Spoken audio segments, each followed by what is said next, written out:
Salut à tous, heureux de vous retrouver. Le repas de connaissances que nous allons partager aujourd'hui porte sur l'outil d'automatisation des tests appelé Appium. Alors, je suis Ken Waddell, ingénieur assurance qualité logicielle et cybersécurité analyste. Soyez la bienvenue.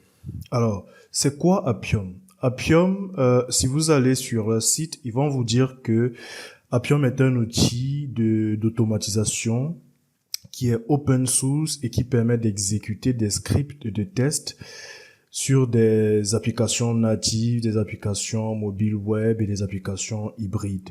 Mais concrètement, qu'est-ce que c'est? Quand est-ce qu'on parle d'automatisation de tests? À quel moment Appium va intervenir? Alors, ici, j'ai préparé pour vous un ensemble d'informations. Avant de parler d'automatisation, on va d'abord parler des tests manuels. Prenons le cas de figure où en entreprise, n'est-ce pas, l'application de l'entreprise demande que vous vous connectez par l'email et le mot de passe. D'accord? Les développeurs ont fini de faire cette application et voilà, et il faut le tester d'abord manuellement. Ok? On teste d'abord manuellement avant d'automatiser. Bon.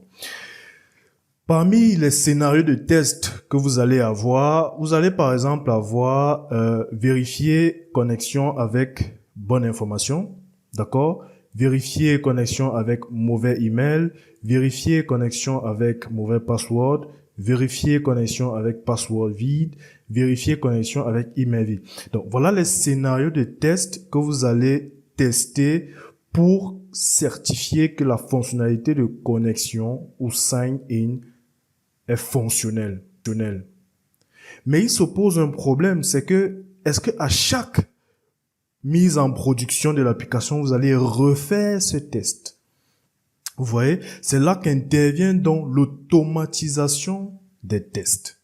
L'automatisation des tests revient à écrire, n'est-ce pas, un script qui va entrer pour vous les valeurs nécessaires pour tester chaque scénario.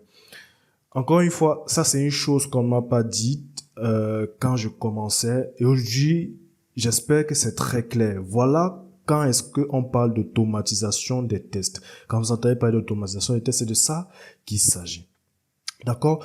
Aujourd'hui, on doit s'attarder sur l'architecture d'Appium. Ok, parce qu'on est censé parler d'Appium, qui est cet outil d'automatisation, un parmi tant d'autres. Mais avant de vous présenter l'architecture d'Appium, je voudrais vous présenter la philosophie sur laquelle Appium s'est appuyé pour définir son architecture.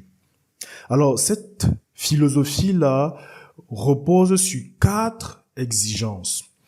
Première exigence, vous ne devriez pas avoir à recompiler votre application ou à la modifier de quelque façon que ce soit afin d'automatiser les tests. C'est pour dire quoi? C'est pour dire qu'en fait, vous allez automatiser vos tests sur la même version de l'application qui va aller en production.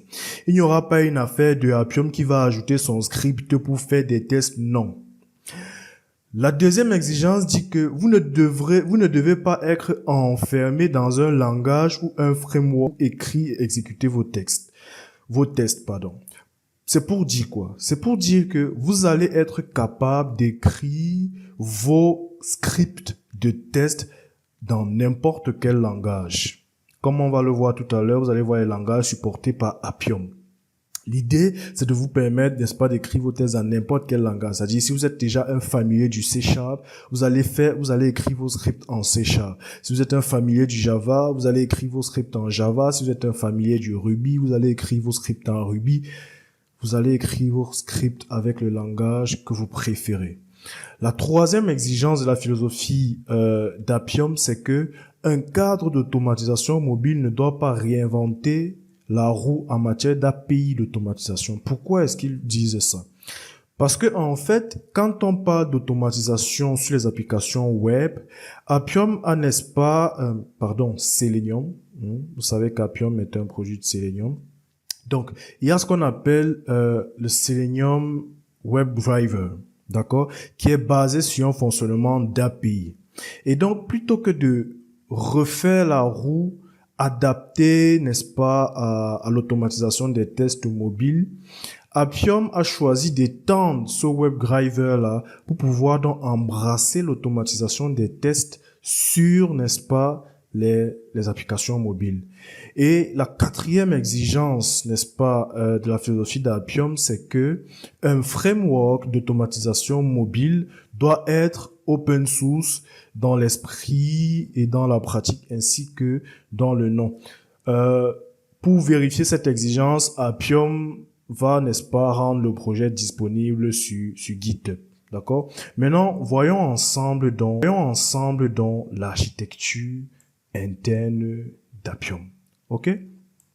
Ici, vous avez le code client Appium que vous avez écrit dans le langage que vous préférez. Java, C#, Python, JavaScript, Ruby. D'accord? Vous allez écrire vos scripts de test à ce niveau-ci. Et maintenant, pour communiquer avec Appium Server, c'est-à-dire vous allez installer le serveur d'Appium. D'accord? Et les scripts de test vont être castés, convertis en JSON. D'accord? Les commandes de vos scripts vont être envoyées au serveur en JSON. Le serveur a, n'est-ce pas, ce qu'il faut pour pouvoir interpréter, n'est-ce pas, le JSON qu'il va recevoir du code client Appium. Ce code client Appium, encore une fois, vous le rédigez avec le langage que vous préférez sur l'éditeur, on va dire Eclipse par exemple. Et donc, au niveau du serveur, qu'est-ce qui va donc se passer? La commande qui va donc être interprétée ici, le serveur d'Appium, comme je vous ai dit tout à l'heure, concernant l'exigence, vous ne devriez pas avoir à recompiler votre application ou à la modifier de quelque manière que ce soit. Appium va donc se baser, n'est-ce pas, sur les outils les frameworks d'automatisation par défaut offerts par Google, donc Android, et Apple, donc iOS.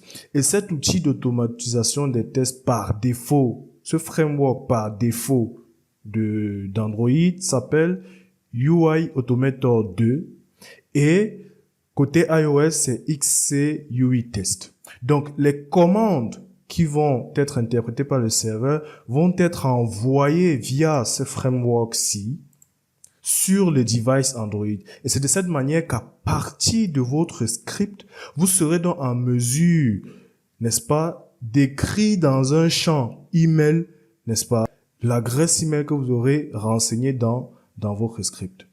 Et donc, la communication est bidirectionnelle. Quand il y a des informations donc à repasser, ça va faire chemin inverse pour, n'est-ce pas, revenir au niveau du code client. Voilà, n'est-ce pas, comment est constituée l'architecture d'Appium. C'est comme ça que Appium fonctionne sous le capot. OK? Pour voir d'autres vidéos sur l'automatisation des tests et les tests logiciels en général, veuillez, n'est-ce pas, vous abonner et activer la cloche de notification. Et on se voit dans les prochaines vidéos. Merci.